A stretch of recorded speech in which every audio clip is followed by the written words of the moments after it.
Hello दोस्तों, क्या हाल चाल हैं।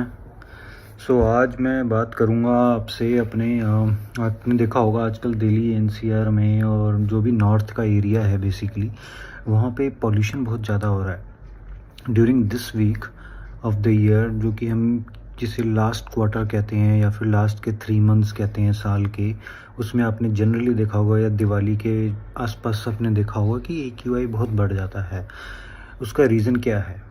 क्या ये सिर्फ क्रैकर्स का पोल्यूशन है या फिर जो हमारी प्रणाली जो जला रहे हैं उसका रीज़न है या क्या है? बट जो मर्जी कह लो, इस टाइम पे मैंने ये भी नोटिस किया है कि एयर का जो फ्लो है वो काफ़ी स्लो हो जाता है। So maybe that is the cause, जिसके कारण कि जो पोल्यूशन है, जो भी स्मोक नीचे से जा रहा है वो ऊपर से इधर उधर मूव नहीं हो पाता।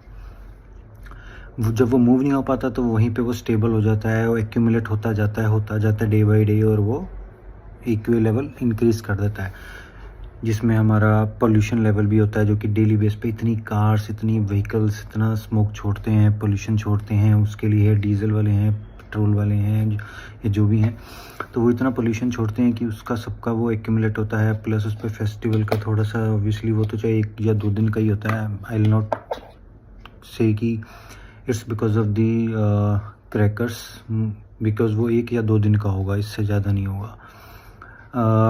थर्ड, जो हमारी ये जो आपकी फार्मर्स जो अपना जो ये रेजिडुअल वेस्ट को बर्न करते हैं, तो उसको, जिसको हम प्रणाली कुछ ऐसे ही कुछ कहते हैं, तो उसको जलाने से, बर्न आउट करने से भी जो स्मोक आता है वो एक्यूमुलेट होता है।